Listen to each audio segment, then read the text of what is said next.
Bienvenue à cette webconférence spéciale sur le Manitoba, la province qui est tout à fait au centre du Canada et au centre en fait du continent nord-américain. Mon nom est Louise Van Winkle, je suis agent d'immigration ici à l'ambassade du Canada à Paris et notre présentateur aujourd'hui c'est Daniel Stevens qui se joint à nous directement de Winnipeg. Donc le format sera une présentation appuyée par le PowerPoint que vous verrez sur votre écran.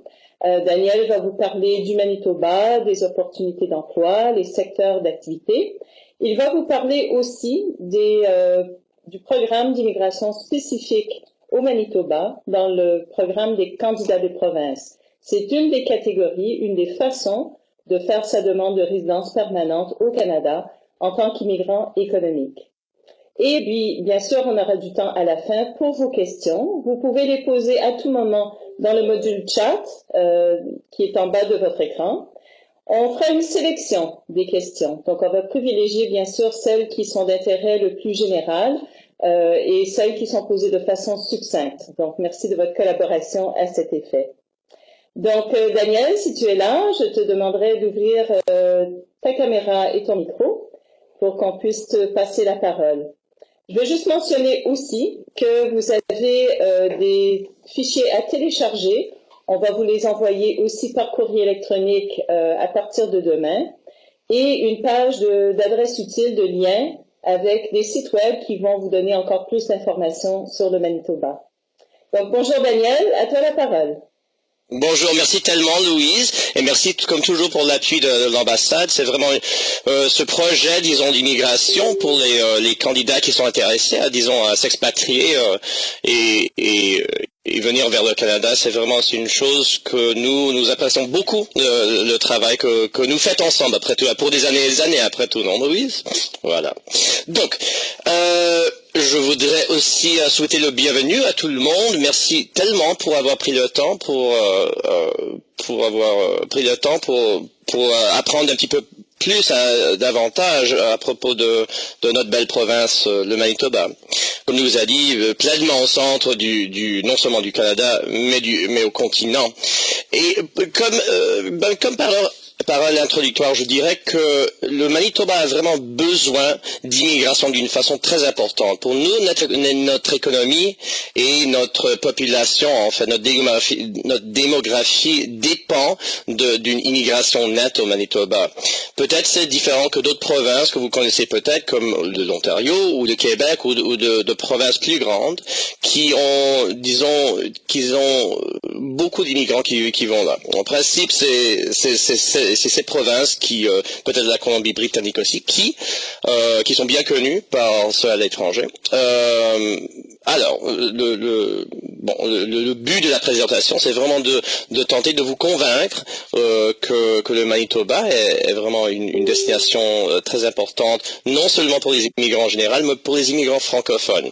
D'une façon générale, je dirais que ceux qui cherchent une autre chose à part du Québec, mais disons qui veulent croître dans une famille ou se développer dans un milieu plutôt anglophone, mais aussi ayant, disons, accès à toute une gamme de services francophones et une culture francophone, et même des communautés, des associations communautaires d'expatriés qui peuvent, disons, donner un appui à une intégration.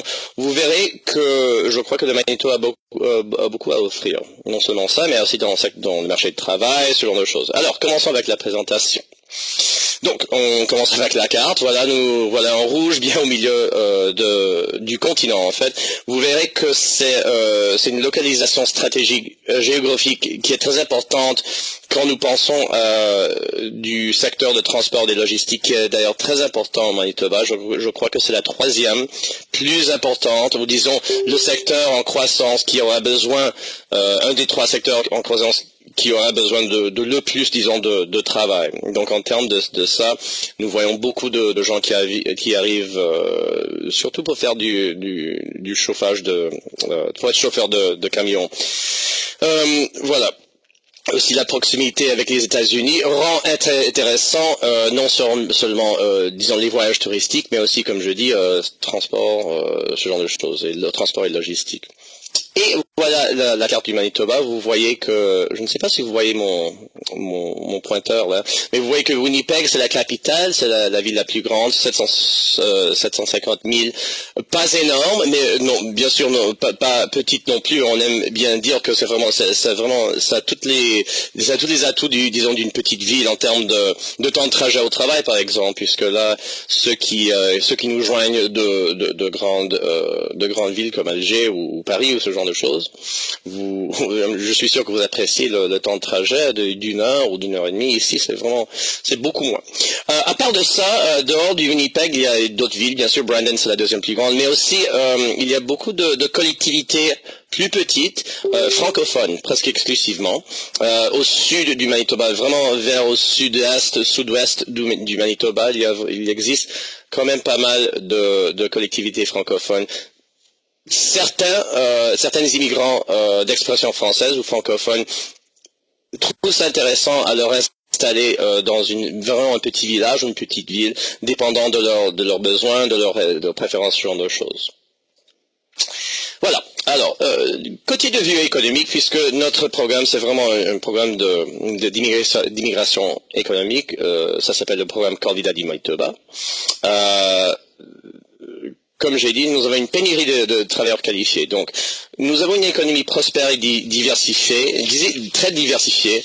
Spécifiquement, la diversification nous aide, excusez-moi, qui nous aide à nous mettre à l'abri de chocs économiques. Par exemple, en 2008, on n'a presque pas ressenti les effets de cette crise internationale économique, justement à cause du fait qu'il y a beaucoup de diversification dans l'économie, et je parlerai de ça plus tard spécifiquement. Il y a de nombreuses possibilités d'emploi, un taux de chômage ça devrait dire parmi les plus bas des provinces. Je ne suis pas sûr qui est le plus bas, mais en tout cas 5,2%, c'est un chiffre actuel. C'est très bas, vraiment par rapport, disons, au reste du monde en fait. Avec la retraite des baby boomers et de l'expansion de l'économie, le gouvernement prévoit un accroissement de la demande de travailleurs qualifiés. Comme j'ai dit, sans l'immigration, disons, la croissance économique serait très difficile au Manitoba. L'expansion économique créa à peu près 93 000 nouveaux emplois d'ici 2020. La retraite créa encore plus, 160 000 environ 160 000 nouveaux emplois.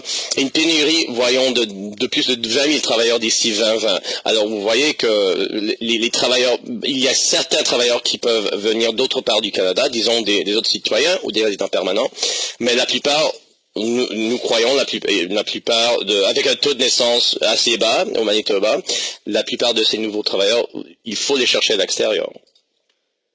Donc, en termes de quels secteurs d'économie sont vraiment très importants au Manitoba, c'est pas forcément en ordre cette liste-là, mais nous dirons que construction, agriculture extrêmement important avec l'élevage du blé et du porc principalement, du soya aussi, transport. Donc le transport ici c'est à base de camions.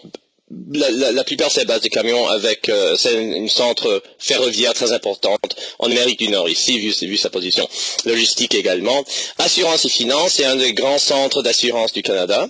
Vente et de services, c'est le secteur qui aura besoin c'est le deuxième secteur plus important en termes de pénurie de travailleurs d'ici dans le futur proche et moyen terme.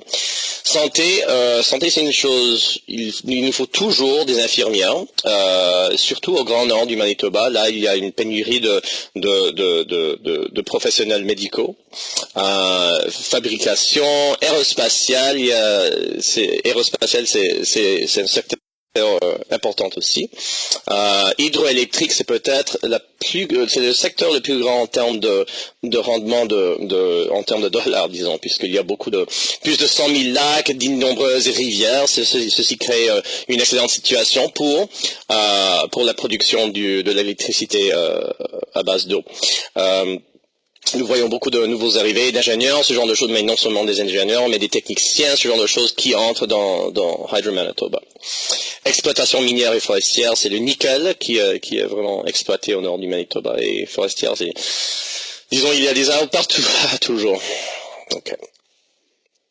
Donc, c'est un avantage cosmopolite en campagne. Je disais qu'il existe, oui, des petites collectivités dehors du Winnipeg. Là, si on veut avoir, le prix du terrain agricole extrêmement bas du perspective internationale, nous avons quand même assez de nouveaux arrivés, d'immigrants qui viennent ici, qui ont peut-être, une petite ferme en France, en Suisse, ce genre de choses, et qui ne peuvent plus, expandir leurs opérations puisque c'est trop cher. Nous voyons assez de fermiers, ou d'autres exploiteurs, agriculteurs, je veux dire, qui arrivent au Manitoba et qui sont très contents de voir les possibilités vu le terrain disponible. Donc la vie en ville en campagne, il y a un accès à la nature, c'est vraiment il n'y a pas pareil vraiment. Nombreux lacs et rivières, golf, camping, pêche et chasse. Winnipeg, c'est un centre, culturel en termes, c'est bien reconnu comme un centre culturel de théâtre et de musique spécifiquement. Sport professionnel, nous avons deux équipes, une équipe de football canadien, je dirais, excusez-moi, professionnelle, et une équipe de hockey, casino, etc. C'est une province en général accueillante et multiculturelle. Une partie de mon emploi, c'est vraiment de traiter, ou d'accueillir les gens qui viennent ici en visite exploratoire,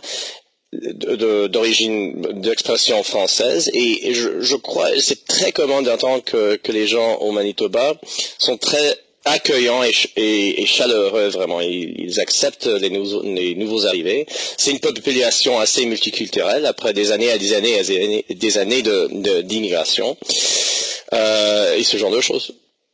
Un style de vie de qualité. Donc nous avons des logements abordables de haute qualité. C'est un coût de vie très abordable par rapport au reste du Canada et même, l'Amérique du Nord, l'Europe de l'Ouest aussi. C'est vraiment assez bas le coût de vie. C'est un temps pour se rendre au travail négligible, je devrais dire. En tout cas, moi, ça m'a pris 10 minutes pour me rendre au travail aujourd'hui. Je travaille en plein centre-ville. Paix, sécurité, bonne qualité de vie, une équilibre vie-travail qui est très bonne. Et surtout qui est important, on dit que Winnipeg, en Manitoba en général, mais Winnipeg spécifiquement, c'est une ville excellente pour croître ou pour élever une famille, une jeune famille ici. C'est vraiment, on ne veut pas passer trop de temps, en transit, en trafic, alors comme ça, on a plus de temps pour dépenser avec sa famille, qui est la chose importante. Semaine de travail de 37,5 heures, un système médical excellent. Nombreuses institutions francophones, non seulement des institutions culturelles, comme par exemple, c'est le plus ancien troupe de théâtre en Amérique du Nord, est en fait, c'est une association francophone, c'est je ne me rappelle pas du nom en tout cas. Et parlant de ça, 24 écoles primaires et secondaires françaises et une université francophone. Donc pour ceux qui envisagent, qui ont peut-être des enfants et qui veulent, ou pour eux-mêmes s'ils veulent continuer leurs études postsecondaires en français, il existe une très bonne université. Et les écoles primaires et secondaires, c'est pour ceux qui veulent que leurs enfants peut-être continuent à maintenir leur langue native, le français. Quelques jolies photos. C'est en haut à gauche, c'est le Winnipeg, c'est le palais législatif du Winnipeg. Faire du hockey vraiment c'est une chose sur les lacs, gelés, ce genre de choses, c'est une chose très commune à voir dans le milieu de l'hiver. Et la campagne, c'est très agriculturel. C'est assez plat ici, mais c'est très joli, avec un énorme ciel, et beaucoup de lacs aussi, ce genre de choses. Je crois qu'on a toujours encore des photos. Voilà, l'élevage du tournesol, c'est une grande chose ici. On voit en haut à droite le nouveau musée des droits de l'homme, qui est une musée nationale très récente, récemment construite et vraiment de qualité internationale et de réputation internationale aussi à ce point-ci. Voilà quelques autres photos de Winnipeg. Donc, parlons du parcours de Manitoba ou des atouts du Manitoba en termes d'immigration. les succès et opportunités en immigration. Depuis 99, on a reçu plus de 4200 immigrants francophones, donc on a l'habitude disons, d'accueillir les gens d'expression française. De 2002 à 2014, le nombre d'immigrants francophones a plus que quadruplé. Ceci en part dû au récit, disons, des expatriés qui viennent ici et qui ont vraiment eu une bonne expérience. Là,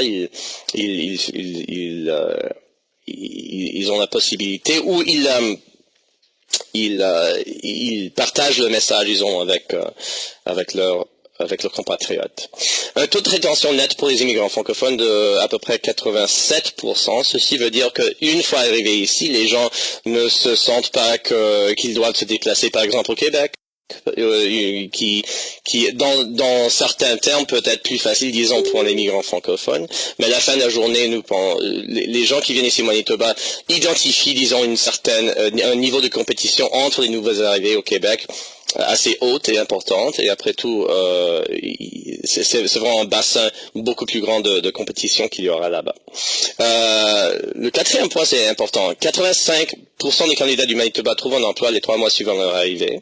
Donc, en général, on arrive comme ou bien PVTiste ou bien résident permanent à travers de notre programme. Et 76% des gens achètent une maison les 5 ans suivant leur arrivée. Ça, c'est une donnée que je crois qu'il est difficile de reproduire dans le reste du Canada. Vu, disons, les coûts très élevés du marché de logement. Et le dernier point, c'est les services d'accueil et d'intégration pour les nouveaux arrivants gratuits. Et aussi en français. Donc nous avons beaucoup de succès avec nos partenaires qui rendent ces services d'accueil. Par exemple des services comme Accueil francophone ou World Trade Center Winnipeg ou Conseil de développement économique et des municipalités du Manitoba, excusez-moi. Alors, vraiment, il y a toute une gamme de services. On verra ça un petit peu plus tard. Donc, en termes de questions, comment immigrer au Manitoba, je travaille pour le programme Candidat du Manitoba, c'est un programme où on sélectionne les candidats, disons, qualifiés qualifiés économiquement pour venir au Manitoba. Il y a 2 façons de comment accéder ou présenter il y a même plus de façons. Il y a au moins 3 façons de comment accéder, disons, comment déposer une demande pour résidence permanente. Nous cherchons des gens qui veulent s'installer d'une façon permanente au Manitoba. Donc, si vous êtes arrivé ici comme travailleur temporaire, par exemple, comme avoir en position d'un permis vacances-travail, si vous arrivez ici, vous travaillez pour 6 mois au Manitoba dans n'importe quel domaine, donc ça va pas forcément être lié à votre champ à votre profession, à votre champ d'expertise, avec votre domaine, ce genre de choses, n'importe quel travail. Et c'est une offre de travail plus ou moins permanent. Vous serez éligible de présenter une demande pour résidence permanente à travers du programme Candidat du Manitoba. Okay. Alors après 6 petits mois de travail dans n'importe quel boulot, vous serez éligible pour présenter une demande. Okay. Après ça prend du temps pour traiter la demande pour résidence permanente, mais entre ce temps, si votre permis de travail s'expire, nous pouvons aider à acquérir, disons, un nouveau permis de travail. Ça, c'est une méthode.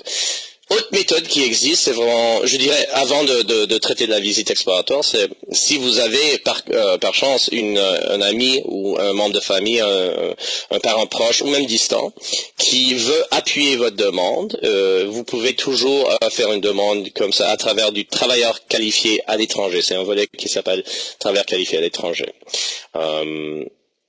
Voilà.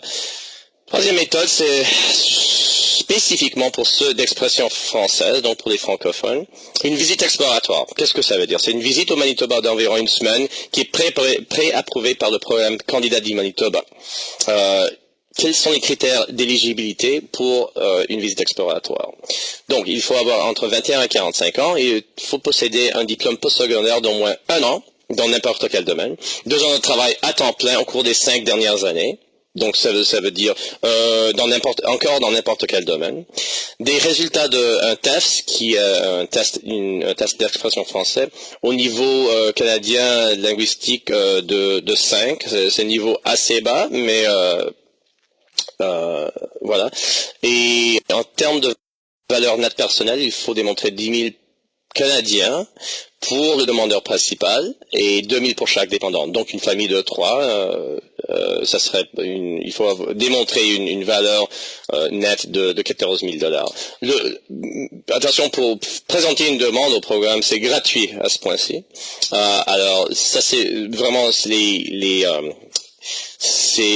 cette valeur nette, c'est vraiment pour s'assurer qu'il y a, disons, des fonds suffisants pour pouvoir, disons, payer les frais d'immigration éventuels et comment se supporter, disons, peu après l'arrivée au Manitoba.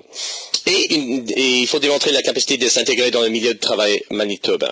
Donc ça c'est autre chose. Ça nous discutions d'habitude durant une visite exploratoire. Ça se finit avec un entretien avec un agent comme moi qui examine, disons, ce que vous avez fait durant ce temps-là. Nous avons aussi un partenaire avec qui nous travaillons avec, un partenaire très important, le World Trade Center de Winnipeg, qui aide justement en organisant, planifiant ces visites exploratoires. Comment faire une demande ou obtenir de plus d'informations à propos des visites exploratoires, nous vous demanderons de nous envoyer un courriel qui sera affiché, disons, à la fin de la présentation. Ce diapo ici, c'est vraiment, je ne vais pas entrer en détail, mais c'est pour décrire ou illustrer, disons, le parcours d'un immigrant prospectif au Manitoba. Donc, nous avons un traitement de demande. Si vous acceptez à notre niveau, vous présentez une demande pour résidence permanente. Le traitement, ça peut varier, mais en général, c'est à peu près 1 an, peut-être un petit peu moins. Des fois, ça dépend d'une variété de choses, vraiment. Et avant l'arrivée, il y a bien sûr toute une gamme de services. Il y a une gamme de services, surtout en ligne, qui peuvent vous préparer pour l'arrivée au Manitoba. Et voilà, et après l'arrivée, comme résident permanent, bien sûr, vous n'avez pas besoin de choses comme de permis de travail, ce genre de choses. Et alors ça rend, disons, l'obtention de travail plus facile. Il y a des services comme des services gratuits d'enseignement d'anglais, ce genre de choses. Et juste pour dire un petit peu plus à propos de ça, vraiment, le travail au Manitoba, c'est quasiment uniquement en anglais. Donc, l'immigration au Manitoba, c'est recommandé, disons, pour ceux qui ont déjà une base, disons, au moins intermédiaire en anglais. Bien sûr, c'est possible de venir ici. Il y a quelques emplois pour ceux qui parlent, disons, uniquement le français. Mais pour être franc, je dirais que la connaissance d'anglais, au moins de niveau intermédiaire, c'est extrêmement important pour pouvoir, disons, avoir du succès avec une intégration réussie. Okay. Alors ça, c'est un message assez important, peut-être pour toutes les provinces en dehors du Québec. Et voilà la présentation. Toutes les informations sont contenues sur notre site web immigrantmanitoba.com. Si vous êtes intéressé, disons, par exemple, dans une visite exploratoire où vous avez des enquêtes plus générales, vous pouvez envoyer un courriel à immigrantmanitoba.gov.mb.ca. Donc, merci beaucoup pour votre attention. C'était combien de minutes? À peu près 20 minutes, c'est pas mal. Je crois c'est ça qu'on voulait. Alors, je laisserai la parole à Louise, qui va gérer les questions, je crois. Tout à fait. Merci beaucoup, Daniel, pour cette présentation. Donc, beaucoup d'informations, beaucoup de questions qui entrent. Donc, on a des collègues ici qui vont faire une sélection de questions. Encore une fois, on va privilégier les questions qui sont d'intérêt général. C'est pas dans ce forum qu'il faut poser des questions trop précises, soit sur un cas en cours de traitement ou pour un projet qui est très, très particulier. Mais le partage d'informations, les questions sont toujours une partie très importante de ces webconférences. Donc, vous pouvez continuer à poser vos questions dans le module chat en bas de l'écran. Certaines seront orientées vers Daniel quand ça concerne le Manitoba et en particulier le programme des candidats du Manitoba. Ceux qui sont d'ordre plus général ou qui concernent l'étape traitée par le gouvernement fédéral, j'y répondrai. Donc, première question, comment immigrer au Manitoba? Quelles sont les démarches pour obtenir une carte de résident permanent et sont-elles longues? Donc, on a vu les démarches. Peut-être que tu peux résumer les points saillants, Daniel, et donner une idée du délai de traitement. Ok. Ben, vraiment, comme j'ai dit, il y a trois méthodes comment être éligible pour le programme. C'est ou bien venir ici et travailler avec un permis de travail qui est facilité avec l'ambassade, les ambassades du Canada au monde, mais spécifiquement de Paris en ce cas-ci, un PVT. Ou bien venir ici en visite exploratoire. Ceci doit être préapprouvé. Donc, vous nous lancez un courriel avec vos intentions et là, on détermine si vous êtes éligible. Si vous êtes éligible, et voilà les critères d'admissibilité sur l'écran encore. Si vous êtes éligible, vous présentez une demande à notre niveau, ok? Et disons après une visite exploratoire, vous présentez une demande. La demande se fait traiter en moyenne entre, je dirais, actuellement, c'est le temps de traitement, c'est à peu près 3 mois d'attente de notre côté. Avec l'ambassade, je laisserai Louise dire les estimations je ne sais pas si vous avez des estimations actuelles, mais ça prend un certain montant de temps aussi. Après ce temps de traitement-là, si tout est approuvé, là, vous êtes prêt à venir au Manitoba en tant que résident permanent. Et là, dès l'arrivée comme au Canada, au Manitoba spécifiquement comme résident permanent, vous êtes prêt à commencer votre vie en termes de travail, ce genre de choses. OK? Louise?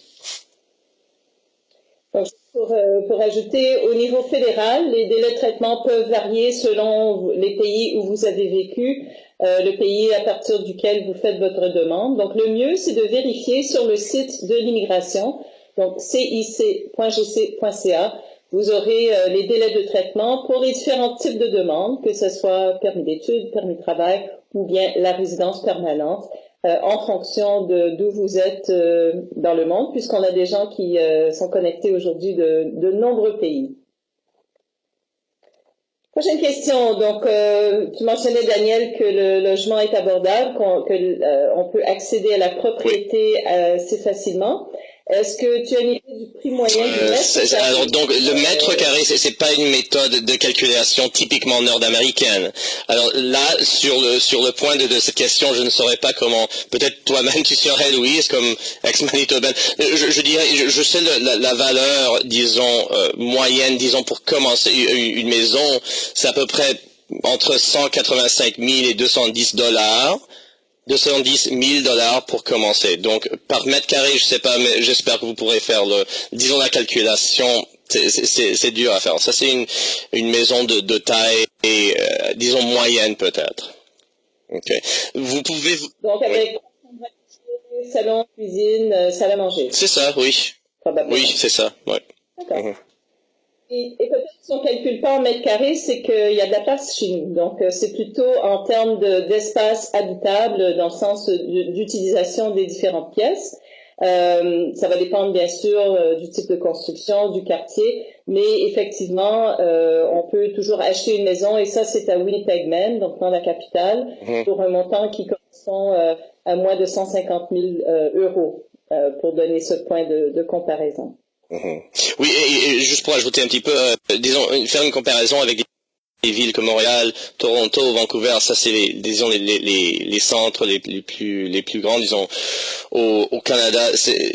Nous commençons avec des valeurs de au moins une demi-million de $, au minimum, je dirais. Alors là, vous pouvez voir que c'est beaucoup plus difficile à obtenir une maison dans un délai aussi bref qu'ici, qui y a 4 ou 5 ans en général. Les gens qui viennent ici peuvent acheter une maison. Quelles sont les villes qui sont le plus recommandées pour les immigrants francophones? Est-ce qu'il y a des endroits privilégiés? Oui, bonne question. Je dis, ça dépend de votre niveau d'anglais aussi. Ok, alors là, si vous parlez plus ou moins couramment l'anglais, vous pouvez voir qu'au grand nord du Manitoba, disons à Thompson, qui est au nord du Manitoba, si vous intéressé dans l'exploitation minière. Je ne sais pas si vous voyez, Thompson, c'est à 14 000 habitants. Il y a beaucoup de nouveaux arrivés là-bas, puisque c'est une ville qui est en appui, disons, d'une mine spécifiquement. Il y a d'autres industries aussi. Brandon, c'est la deuxième la plus grande, c'est 42 000 personnes. Il y a beaucoup d'opportunités dans les plus petites villes qui sont en plein développement, en pleine croissance. Okay? Ça, si vous parlez vraiment anglais, disons, au moins d'un niveau intermédiaire. Bien sûr, il y a beaucoup d'opportunités pour ceux qui sont bilingues, franco-anglais, puisqu'il y a beaucoup, c'est un centre, disons, de service à la clientèle très importante. qui a une clientèle, disons, si c'est par appel téléphonique ou ce genre de choses, disons, travailler dans des centres appels, vu notre situation géographique au milieu du continent, donc si on considère les fuseaux horaires, le Manitoba est bien situé pour ce genre de choses, mais aussi pour l'appui de services à l'appui de la clientèle des sociétés, des corporations, ce genre de choses. C'est extrêmement important d'être bilingue aussi dans ces choses. Et là, Winnipeg, c'est un centre. Et Winnipeg, je dirais, c'est la concentration la plus haute de francophones au Manitoba, avec un quartier qui s'appelle Saint-Boniface, qui est une très ancienne, c'est un ancien quartier au Winnipeg qui a, disons, je crois que c'est la concentration la plus élevée de francophones en dehors du Québec. Et donc, disons, socialement ou culturellement, et en termes de travail aussi, c'est là où se trouve la plupart, disons, la concentration la plus haute de francophones. J'ai aussi dit qu'il existe plusieurs collectivités ou petites communautés en dehors de Winnipeg, d'habitude pas trop loin, une heure et demie de Winnipeg, au sud de Winnipeg principalement, là où c'est principalement des gens francophones qui habitent là-bas. Alors, bien sûr, les possibilités de travail peuvent être peut-être un petit peu plus limitées dans des petits villages, mais j'ai vu d'une façon anecdotale, j'ai vu beaucoup de familles qui s'installent dans des collectivités comme par exemple Notre-Dame-des-Lourdes, qui est au sud-est du Winnipeg, et avoir beaucoup de succès et ils sont très contents puisque c'est une chose, peut-être ils arrivent d'une ville qui est très très grande. Et ça ne convient pas, disons, à leur style de vie. Alors, je crois qu'il y a quelque chose pour les francophones. Merci. Prochaine question concerne les tests de langue. Merci de nous informer sur le score IELTS minimum demandé par la province du Manitoba. Donc, pour ceux qui connaissent peut-être pas encore, c'est le test qui est reconnu par l'immigration au Canada pour pouvoir démontrer vos compétences en anglais. IELTS. Est-ce qu'il y a un minimum pour le programme candidat du Manitoba, Daniel? Donc, sous ce volet, pour pouvoir pour être accepté pour faire une visite exploratoire, qui est chose assez importante puisque là, je devrais ajouter que dans ces volets-là, donc si on veut donc une visite exploratoire ou avoir un parrainage ou un appui d'un ami ou d'un membre de famille proche ou distant, ces deux volets-là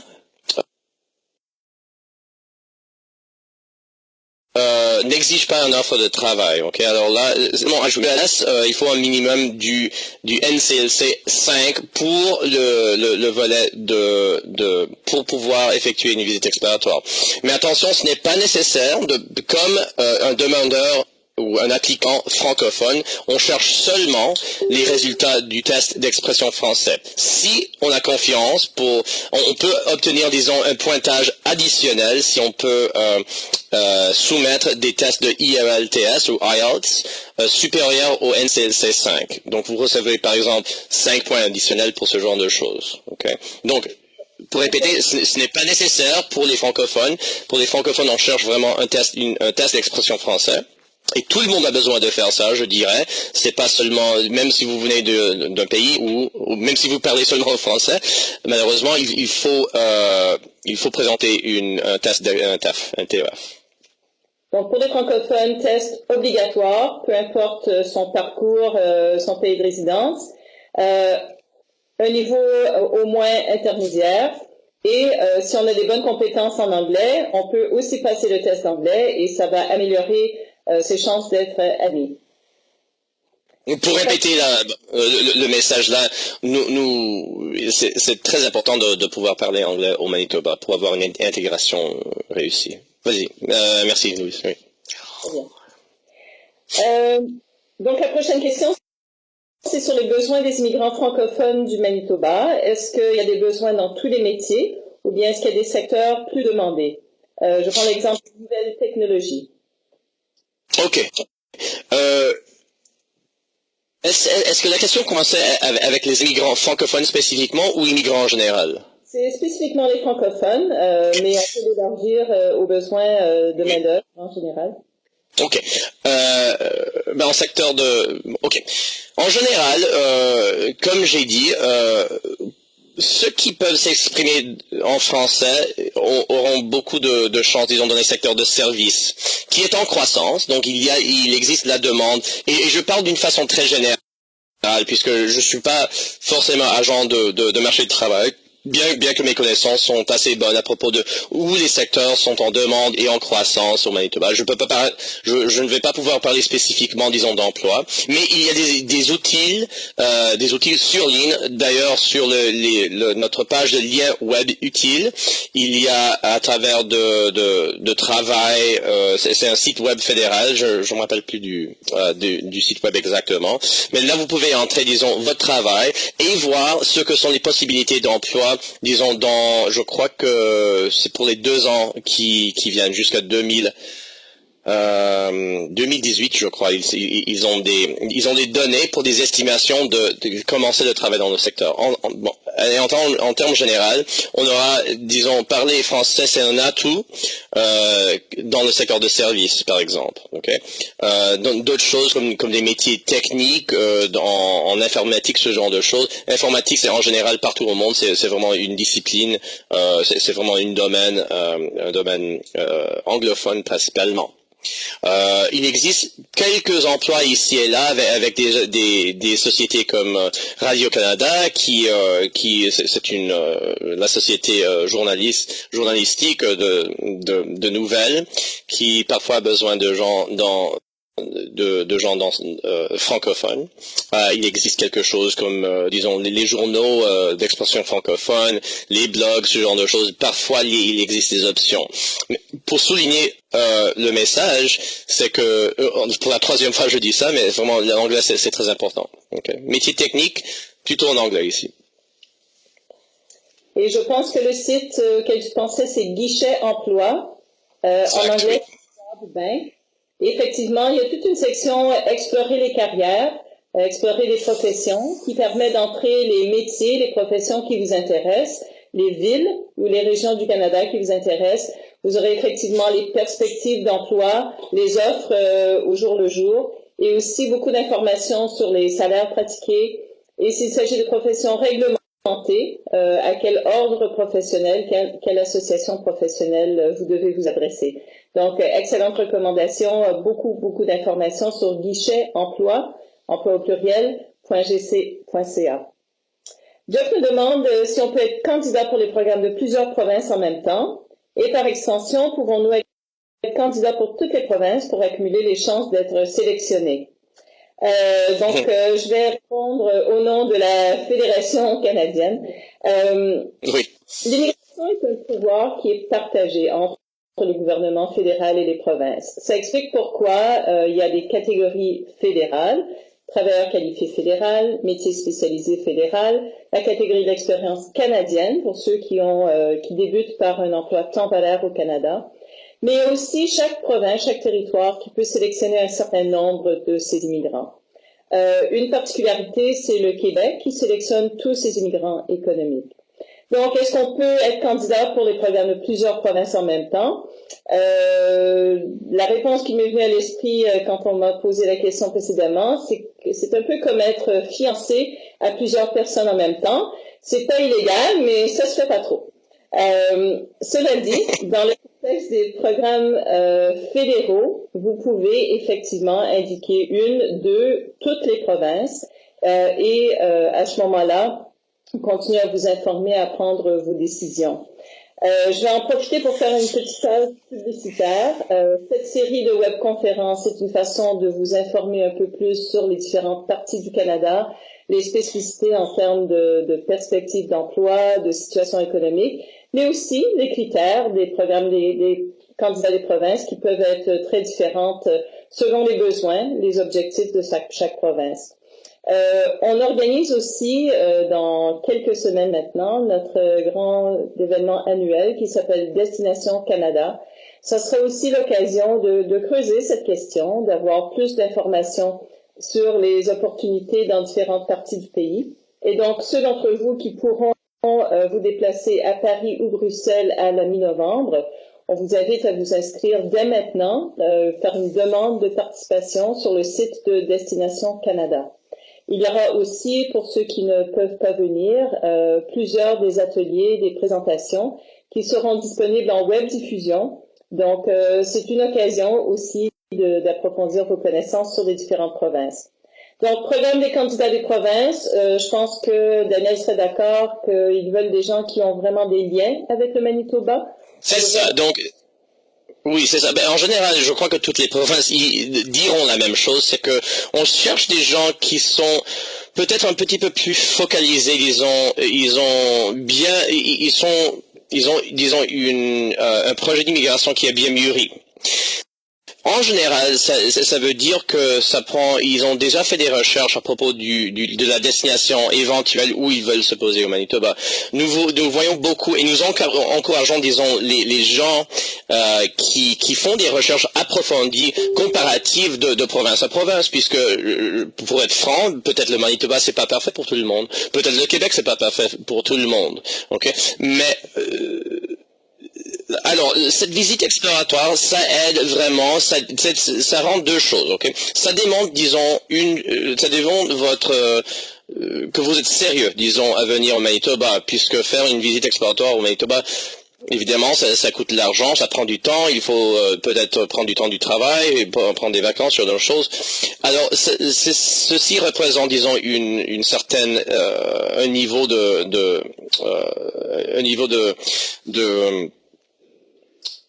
le fait que quelqu'un est vraiment aiguillé sur la province, ok? Si nous voyons et il faut déclarer ceci sur une demande, si nous voyons que quelqu'un, disons, a des demandes à de multiples provinces, à la fin de la journée, la province a seulement un nombre limité d'invitations qu'on peut offrir pour les gens venir ici. Alors nous voulons nous assurer à tout prix que ces gens sont sérieux qui viennent ici. D'ailleurs, les invitations pour les visites exploratoires et les demandes de ceux qui sont acceptés sont seulement approuvées si on n'a pas de souci, disons, de rétention, ça s'appelle. S'il y a quelqu'un qui vraiment, on n'est pas sûr s'il ou elle va s'installer ici d'une façon plus ou moins permanente. Alors là, ce serait peut-être plus dur, ce serait un défi, disons, à obtenir une approbation de la province. C'est la même chose en général pour toutes les provinces. Je ne parlerai pas pour toutes les provinces, mais sachant les programmes de candidats des autres provinces, c'est ça, disons, l'esprit des programmes de candidats. C'est pas tellement pour des gens venir ici et contribuer en général à la croissance du Canada. C'est vraiment spécifiquement, c'est partiellement ça, mais c'est spécifiquement pour contribuer à la croissance économique du Manitoba et aussi l'épanouissement social, multiculturel, ce genre de choses. Merci. Donc, la prochaine question concerne les visites exploratoires. Est-ce que durant une visite exploratoire au Manitoba, je pourrais décrocher une offre d'emploi? Tant mieux, ça c'est une chose idéale, vraiment. Si on vient ici, c'est dépendant de votre pays d'origine. Prenons par exemple, disons, un citoyen français ou française qui vient ici. Donc là, ils viennent comme touristes, ce qui veut dire qu'ils n'ont pas d'offres, ils n'ont pas de moyens de pouvoir travailler légalement au Canada. Donc, en visite explorateur, en général, on vient comme visiteur. On n'a pas vraiment les moyens de pouvoir travailler. Si un employeur, sachant cela, si un employeur dit que, écoute, là, votre profil est vraiment excellent, il est possible qu'un employeur intéressé commence des démarches, je ne vais pas rentrer trop en détail, commence des démarches pour obtenir un permis de travail qui prendra du temps. Donc si vous avez la chance de décrocher, disons, un offre de travail, c'est possible, pas sur place, disons, mais c'est possible que l'employeur et vous entrez dans le processus d'obtention d'un permis de travail. Je crois que Louise peut-être pourrait expliquer ce genre de choses, si c'est nécessaire. Maintenant, je crois que c'est pas tellement nécessaire d'entrer trop en détail, mais oui, c'est possible que ça se passe. Je dirais que pratiquement, alors là c'est une chose, ça c'est la façon idéale. Pratiquement ce qui se passe ici, c'est que les employeurs en général, ils voient quelqu'un qui, même s'ils ont un profil excellent, le fait qu'ils n'ont pas, ils ou elles n'ont pas la possibilité de travailler, pour l'instant, qui n'ont pas de permis de travail, ça rend assez rare les offres de travail. Okay. Les offres de travail comme ça, si vous arrivez dans un bureau, vous avez un entretien. En général, ils vont dire, écoute, si vous pouvez nous prouver, si vous pouvez nous démontrer que vous êtes employable ici, là peut-être si. Mais c'est assez rare, je crois, qu'un employeur donnerait ou aurait une offre de travail à disons, un étranger sans moyen de travail. D'ailleurs, c'est la même chose au monde entier, ça serait la même chose. Donc, plus des entrevues d'information avec des pistes peut-être pour reprendre contact avec l'employeur une fois qu'on a obtenu l'autorisation de travailler. Je mentionnerai qu'il existe un permis de travail facilité pour les francophones. Donc, si dans ce cas de figure ou par le biais d'une activité comme Destination Canada, par exemple, vous obtenez une offre d'emploi dans un poste qualifié, c'est-à-dire un poste de gestion ou de supervision, un poste professionnel technique ou un métier spécialisé, par exemple un chef cuisinier, un boulanger, soudeur, donc des niveaux de qualification professionnelle. Il est possible d'obtenir dans une question de peut-être un mois ou deux le permis de travail temporaire. Il y a une facilitation, mais c'est pas le jour même, comme Daniel le mentionnait, que vous pourriez commencer à travailler. On joindra à l'envoi demain une information sur le programme que je viens d'évoquer qui s'appelle Mobilité francophone et ça pourrait vous donner un peu plus d'informations à ce sujet-là.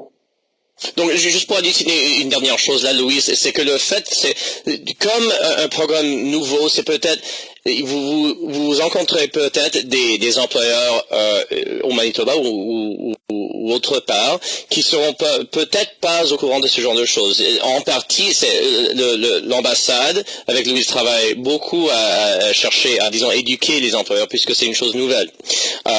Comment faire ça? Alors là, si vous êtes en plein entretien, disons, si vous avez chance à rencontrer disons employeurs manitobains, vous pouvez leur mentionner ce genre de choses et leur aiguiller vers peut-être moi ou peut-être vers l'ambassade pour peut-être c'est mieux au Manitoba de leur passer mes informations ou les informations de notre département. Là, on pourra leur éduquer à propos, leur informer à propos de l'existence de ce genre de choses et comment obtenir un permis de travail. Alors là, on donne déjà un appui, disons, aux candidats potentiels pour peut-être pouvoir obtenir un permis de travail. OK? Mais c'est un appui en termes d'information, c'est pas un appui formel, c'est un appui que là, les employeurs peuvent nous contacter, c'est un de nos rôles comme agent d'immigration de la province, de fournir les informations pour les employeurs. Merci. Excellent. Une autre question concernant les offres d'emploi. Comment peut-on obtenir une offre d'emploi temporaire au Manitoba? Et est-ce qu'on a besoin d'une LMA? Je pense que vous voulez dire le LMIA, c'est le sigle en anglais pour l'étude d'impact sur le marché du travail. L'autorisation qui est habituellement requise pour un employeur qui veut faire appel à une main-d'œuvre étrangère, mais qui peut ne pas être requise dans les circonstances que je décrivais. C'est-à-dire si vous êtes francophone et si vous avez une offre d'emploi qualifiée. Donc, peut-être la question plus générale, quels sont les moyens d'entrer en contact avec les employeurs pour essayer d'obtenir une offre d'emploi? Oui, bon, donc, disons si on vient ici pour une visite exploratoire, ce genre de visite se fait avec beaucoup de circonspection, disons de préparation au préalable. Évidemment, si vous êtes sérieux à venir ici, vous ferez toutes vos recherches des offres de travail, du marché de travail, ce genre de choses. Le guichet emploi que vient de mentionner Louise il y a quelques instants, qui d'ailleurs il y a un lien sur notre page de lien web utile. C'est un bon endroit pour commencer. Il y a d'autres méthodes, il y a d'autres sites web, je ne vais pas être trop spécifique, mais il y a d'autres sites web d'emploi en général qui peuvent, là où beaucoup d'employeurs font ils travaillent dessus. Oui, alors c'est comme ça qu'on fait la recherche. Je commencerai au guichet emploi. Et de là, vous pouvez voir, disons, quel type d'emploi il existe et ce genre de choses. Et après, ils ont tous les moyens pour entrer en contact avec les employeurs. Alors, je dirais ça. Bien. Peut-être une mention pour ceux qui sont intéressés à créer leur profil Entrée Express. On aura à nouveau des webconférences spécifiquement à ce sujet. Mais quand on indique son intérêt à immigrer au Canada, dans les catégories fédérales, ayant déjà passé les tests de langue, ayant faire l'évaluation de ses diplômes étrangers, à ce moment-là, si vous n'avez pas encore une offre d'emploi, vous serez invité à vous inscrire sur le guichet emploi. Donc, jusqu'à récemment, c'était seulement les citoyens canadiens, les résidents permanents qui pouvaient le faire. Maintenant, si vous êtes dans le bassin de candidats à l'immigration, le bassin Entrée Express, vous pourrez à partir de ce moment-là aussi vous inscrire, commencer à postuler pour des emplois qui sont affichés et éventuellement être contacté par les employeurs directement. Donc, une autre façon que le guichet emploi est utilisé dans le contexte de l'immigration. La prochaine question est spécifique à un secteur, le secteur de la santé. Est-ce qu'au Manitoba, il y a des postes pour les médecins? Ok, en termes généraux, je viens de traiter quelques demandes récemment de médecins d'expression français. Ceci veut dire que en général, oui, je crois que tout le secteur de santé est en pénurie, disons. Ils ont besoin, surtout, disons, la chose qu'on entend le plus souvent, c'est la pénurie d'infirmiers et d'infirmières. En termes de docteurs, de médecins, oui, je sais que ceux qui viennent ici, après un parcours, après disons une période où il faut faire il faut avoir l'obtention de la licence pour pouvoir pratiquer la médecine au Manitoba. Ceci est géré par le collège local, le collège de médecins et de chirurgiens du Manitoba, comme par exemple la licence d'infirmage est géré par le collège approprié, disons, dans cet égard. Donc, sans savoir exactement les offres de travail, je sais en général, je dirais qu'au Grand Nord du Manitoba, et le Grand Nord, c'est, disons, si vous consultez la carte encore, c'est au nord du lac Winnipeg, c'est là où il y a beaucoup de petites collectivités qui ont peut-être moins d'accès aux services médicaux. Je sais que, en général, tout travail au nord du Manitoba, peut-être au nord du Canada, au nord du Manitoba, est très bien payé puisque on reçoit une prime d'isolation, ils disent. Alors, c'est pas pour vous effrayer, mais le fait est qu'il y a vraiment des pénuries de travail, surtout pour les médecins et les infirmières dans le nord du Manitoba, mais aussi également dans le sud du Manitoba où existe la grosse majorité de la population. Alors, sans être trop spécifique, oui, il y a un poste pour un pédiatre, là, à notre hôpital local. Je sais que j'ai vu moi-même, disons, d'une façon anecdotale, je ne sais pas ce qu'on dit en français, mais d'après mes observations personnelles comme agent d'immigration, nous voyons plusieurs médecins qui viennent ici et qui ont du succès. Ce succès, ça peut prendre du temps pour obtenir le licenciement, mais je crois que ce sera une chose peut-être assez apparente pour ceux qui veulent s'expatrier, qui sont professionnels. Il faut bien examiner le processus d'équivalence, disons, dans le pays de destination, mais aussi la province de destination. Une question maintenant sur l'âge. S'il vous plaît, je voudrais connaître l'âge maximum pour être candidat. Donc il n'y a pas de date pour être un candidat. Nous avons un système similaire. Disons si vous faites une demande avec l'appui d'un ami. Disons si vous avez un ami ici, ou un parent, même un parent proche ou un parent distant, dont les gens font une demande au Manitoba. Ils doivent avoir une connexion préalable. La connexion peut être en forme d'un parent. Il y a d'autres méthodes aussi. Mais dans ce cas-là, Comme du système entrée express, mais le Manitoba a adopté un système très très semblable, ce qui veut dire qu'on entre son profil dans un bassin, et de temps en temps on fait un tirage, une sélection de ce bassin de candidats. Le tirage c'est basé sur un système de points. Ceux qui ont un pointage plus haut vont être sélectionnés au préalable, okay? Ou vont être privilégiés, disons. Donc si vous avez un âge plus haut, vous recevez moins de points. Par exemple, dans notre bassin, dans notre système d'expression d'intérêt, je crois que c'est, si on reçoit 0 point pour l'âge, si vous avez 50 ans ou plus. Ceci ne veut pas dire que vous allez être rejeté, mais vous pouvez, disons, avoir des points additionnels dans d'autres catégories pour se rendre compétitif, disons, dans la catégorie d'expérience de travail, d'éducation, si vous avez peut-être un doctorat ou une maîtrise, ou vous avez d'autres atouts, ou vous avez moyen d'obtenir des points dans d'autres catégories. Cela ne veut pas dire que, disons, après l'âge de 5 ans, que c'est impossible d'obtenir une invitation pour présenter une demande du bassin des candidats. Okay. Pour la visite exploratoire, l'âge max, c'est 45 ans. Là, c'est une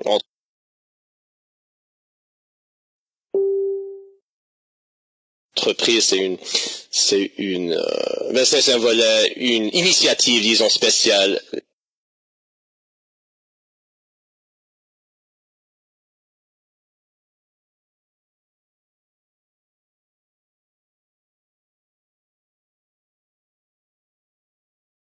Et là, c'est limité, disons, à 45 ans.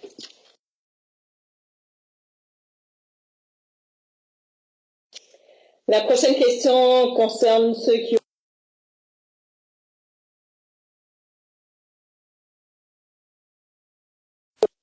En fait, c'est vraiment une expérience, et pouvoir avec cette expérience seulement de 6 mois au minimum, disons un minimum d'expérience de travail de 6 mois au Manitoba, vous pouvez vous rendre éligible pour être un résident permanent du Canada, qui est assez rare, je dirais, en comparaison avec les autres provinces.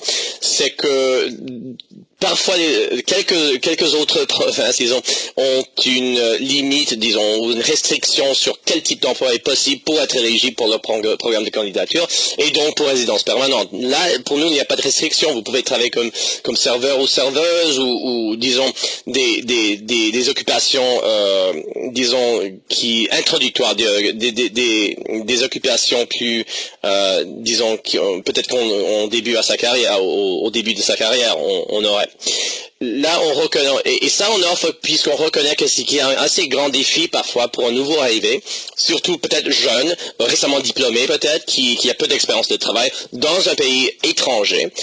C'est peut-être, je dis pas que c'est peu probable, mais il y a des défis à peut-être obtenir, disons, un emploi comme, je sais pas moi, si on a une licence en histoire, d'obtenir, disons, un job dans un musée comme rechercheur, ce genre de choses. Alors là, on reconnaît ce fait, et on s'est dit que peut-être c'est mieux qu'ils peuvent acquérir de l'expérience de travail avec un emploi canadien dans disons, une profession quelconque, ou un domaine quelconque. Comme ça, on se rend plus éligible, disons, pour les autres offres de travail, peut-être dans son domaine ou dans sa carrière. On voit, en général, on voit, disons, les nouveaux arrivés peut-être commencent dans un autre domaine ou dans une position peut-être un petit peu plus bas qu'on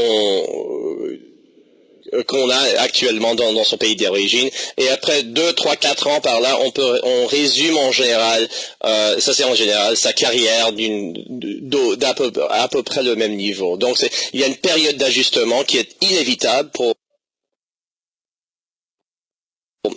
je crois que n'importe quel immigrant qui va n'importe où au Manitoba.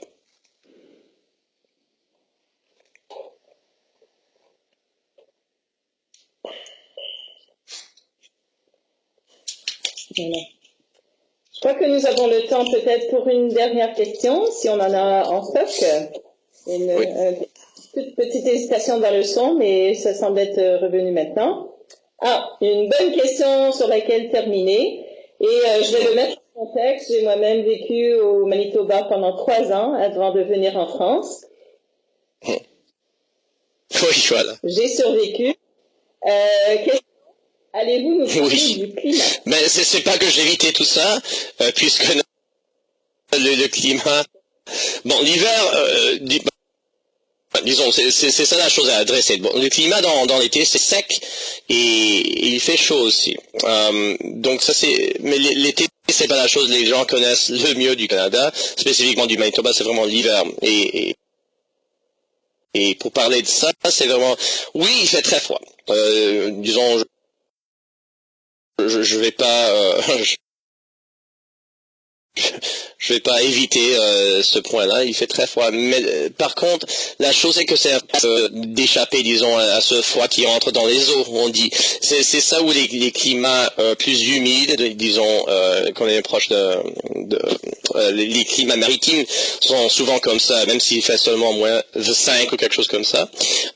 Des fois, c'est plus dur à se sentir chaud. Ici aussi, tous les bâtiments et toutes les maisons sont bien construites afin de pouvoir éviter ce sentiment.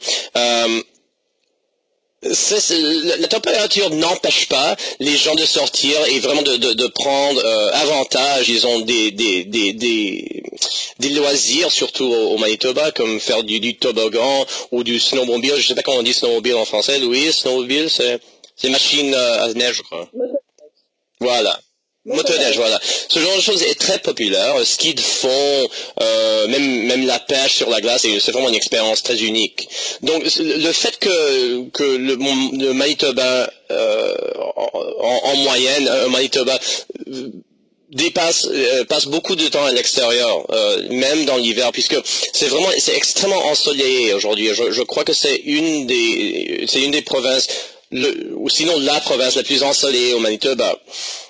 Alors ça veut dire que c'est pas toujours grisâtre et il pleut toujours, il neige toujours. C'est vraiment pas du tout comme ça. Il y a vraiment un grand soleil qui réchauffe pas tellement, mais c'est brillant et c'est très joli ici l'hiver. Moi-même, je fais beaucoup de toboggan avec mon fils et ce genre de choses. Et lui, il te dira, s'il était ici, que lui, il adore la neige. Et en général, c'est toujours la chose pour les enfants, le patinage, ce genre de choses. C'est des activités très importantes. Alors voilà pour le climat. Et si vous voulez voir beaucoup de gens, des francophones en particulier, qui se musent dehors l'hiver, une petite recherche pour le Festival du Voyageur et vous verrez des scènes magnifiques justement autour des rivières gelées avec des fêtes en plein air, en plein hiver, avec beaucoup de joie de vivre. Qui est très bien, oui. Merci très bien. Oui, c'est un festival hivernal qui est un des plus grands au Manitoba et c'est spécifiquement francophone. Alors, c'est en février, qui est vraiment, disons, un des mois les plus forts au Manitoba. Mais là, vous voyez vraiment l'esprit, non seulement franco-manitobain, mais aussi du grand dehors et vraiment la joie de vivre, comme on dit Louise. Mm-hmm.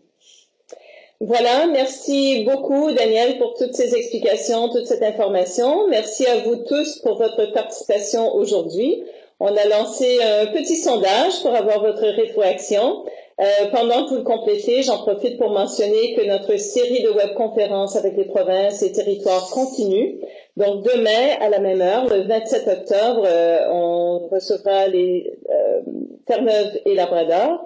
Et ensuite, le 28, vendredi 28, ça sera le tour de l'Alberta. Je souligne aussi une autre webconférence très spéciale qui aura comme thème « Vivre en français au Canada ». Ce sera en collaboration avec la FCFA, c'est la Fédération des communautés francophones et acadiennes. Et ce sera donc le 4 novembre, dans le contexte de la Semaine nationale de l'immigration francophone au Canada. Le fait qu'il y ait une semaine nationale à ce sujet vous démontre, encore une fois, comment l'immigration est importante pour le Canada et comment c'est important pour nous de continuer à être un pays non seulement multiculturel, mais bilingue. Donc, rendez-vous pour ces prochaines dates.